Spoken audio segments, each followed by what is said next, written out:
The Toronto Blue Jays have just won their 4-game series against the Houston Astros, and it has a lot of playoff implications. I know it's still early in the season, but this could be huge down the line for the Toronto Blue Jays. And it started off about as bad as it could have started off, with Alek Manoah just lasting a third of an inning and then being sent down. So we'll break down this 4-game set and much more on this episode of Jays Digest.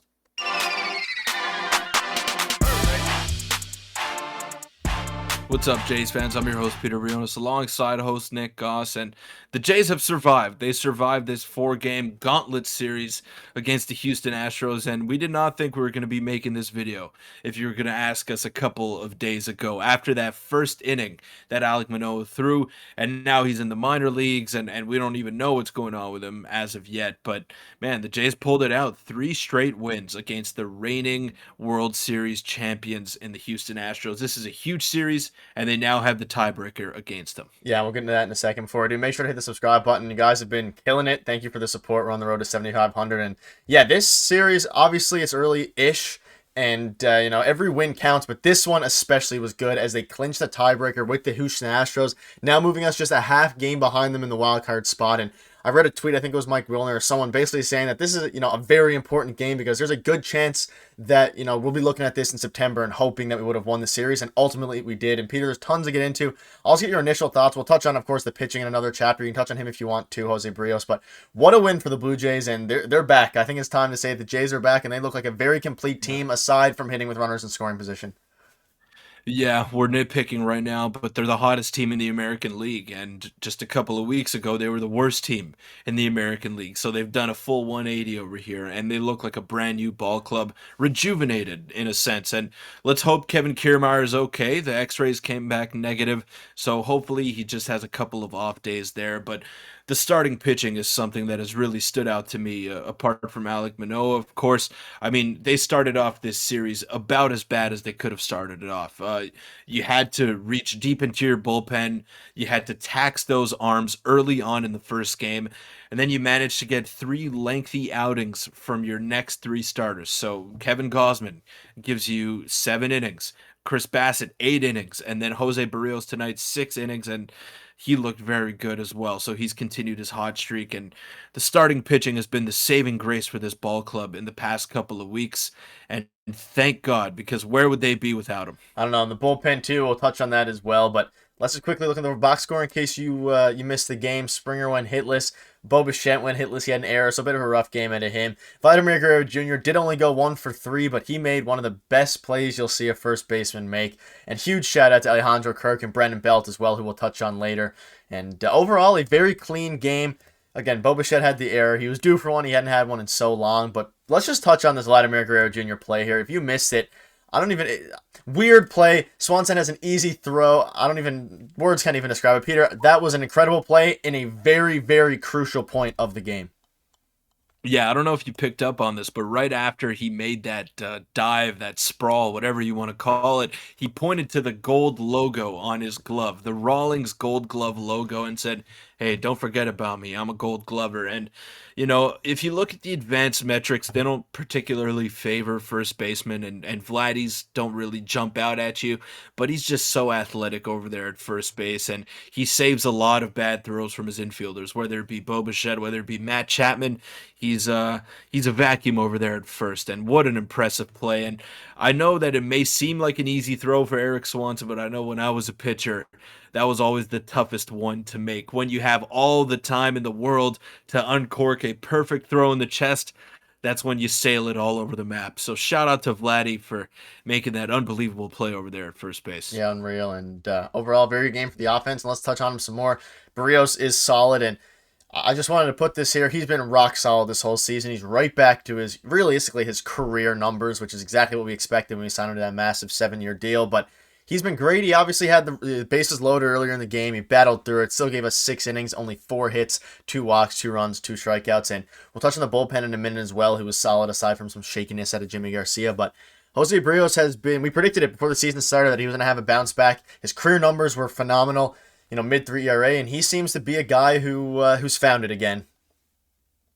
Yeah, absolutely. And last year was definitely an outlier. I think we can come to that conclusion now, just watching his first what is it, 10, 11, 12 starts of the season, whatever it may be. I mean, he has just been rock solid and he's back to his old self. They brought him here with the expectation that he was going to be an ace. He's not an ace. He's never been an ace.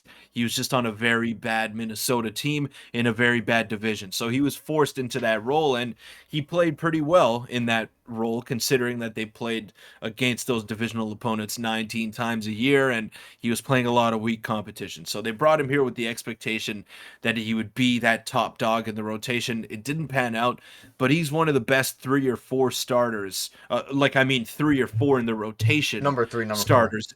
Yeah, no, he's not a top 3 pitcher in baseball, but you know what I mean. He's just been rock solid and he gives him a chance every time he's out there, and I'm glad that he finally found his confidence after last season because it was really rough on him and he stayed the course. So shout out to Jose Berrios and hopefully Alek Manoah can do his time in the minor leagues and find whatever has been nagging him, whatever the problem has been, and regain his confidence and be a valuable contributor at the major league level. Yeah, the rotation's been, like you said, unbelievable. The story of the season so far. Even when the offense hasn't been great so far this season, the pitching has always been there. And huge shout out to the bullpen. Eric Swanson and Peter, we were talking about it off camera, has been, I don't know where we'd be without him. I guess our number 8 would be, who knows at this point, probably Nate Pearson now. But without Eric Swanson, unbelievable trade by Ross Atkins, at least at this point throughout the year. And still shout out to Teoscar Hernandez, but we needed someone like him, and he's unbelievable. And Jordan Romano is, he's having the best advanced analytics season of his career. If you look at his baseball savant, look at the other stuff, he looks really comfortable out there, and I think he finally figured out the best way to, utilize his. He still over sliders it sometimes, if that's a word, but overall very solid out of them. And let's touch on this last guy here before we move on to the look ahead, and it's Brandon Belt. And Peter, I'll just let you have the floor. I'll show his clutch hit. I wrote him off. We kind of wrote him off a little bit earlier in the year, and we've been talking about him a lot recently. They told us his stats on the broadcast, and they just blew my mind. 484, 485 on base percentage in the past 30 days or games or whatever it is. He has been crazy. MVP of the Blue Jays for the past however long it's been. Are we due for another apology to Brandon Belt, Nick? I think that's the direction that this is Take going another because one, yeah. we had to formally apologize to him a couple of videos ago, and I think we owe him another one because he drove in the winning run today for the Toronto Blue Jays, and I think you were a little bit quicker to write him off than Yeah, I I was. was. You did not like him. You were not a fan of Brandon Belt at the start, but neither was I, and I don't think any Jays fan was, just considering how poorly he came out of the gates. But man, he has just been phenomenal in this past month, and June has been no different. He's just been raking. He's been getting on base at a ridiculous clip, The and winning run here. I do, yeah, the winning run right there. And Alejandro Kirk might have been safe. It might have been worth a challenge, but a good send over there by Louis Rivera. You needed 2 perfect throws to get him out at home, and that's exactly what the Astros got. So great play by them over there. But yeah, Belt has been the saving grace in this lineup when they have been struggling as of late, and where would they be without him as well? I mean, he's been very good in the past 2+ weeks, in the past month plus, really. Yeah, it's fun to be a Blue Jays fan again, watching them, and we got through. We said during our videos, even through the big losing streak, that eventually they were snap out of it, and it looks like they did, taking 3 out of 4 in Houston. And looking ahead, we have Yusei Kikuchi taking the hill tomorrow against the Minnesota Twins at the Rogers Center, and again, a series that we should win. You never know with the Blue Jays. We'll go ahead. We sweep the Braves earlier. They went on our massive losing streak, starting with the Red Sox. So we got to stay the course. Hopefully, Kevin Kiermaier is okay. And any quick thoughts on this series? We just got to win the series and keep winning series, and we'll sneak ourselves into a playoff spot as the rest of the AL East teams, besides the Rays, are struggling a little bit. This is going to be a tough series for the Blue Jays because tomorrow they're facing Sonny Gray, and then the day after that they're facing Joe Ryan, who has been one of the best pitchers in the American League and is a dark horse for the AL Cy Young Award right now. So it doesn't get any easier. You have Yusei Kikuchi against Sonny Gray tomorrow, which I would probably lean towards the Minnesota Twins direction in that one. And then you have Bowden Francis and a bullpen day of sorts for the Toronto Blue Jays against Joe Ryan. So I don't know. I'd be happy with 2 out of 3 in this series, and I don't know. I'm going to taper my expectations a little bit because it is not going to be an easy series, despite Toronto definitely being the better team as opposed to Minnesota. Yeah, the matchups aren't favored. But again, tonight the matchup wasn't favored for us with Framber Valdez in the rotation. Obviously, Jose Altuve is back in the lineup for the Astros. So we managed to pull it out, and overall, a great game for the Jays. But that'll wrap up the video. We will have more videos for you tomorrow. More news videos coming up. Thank you guys for the support. We'll see you then.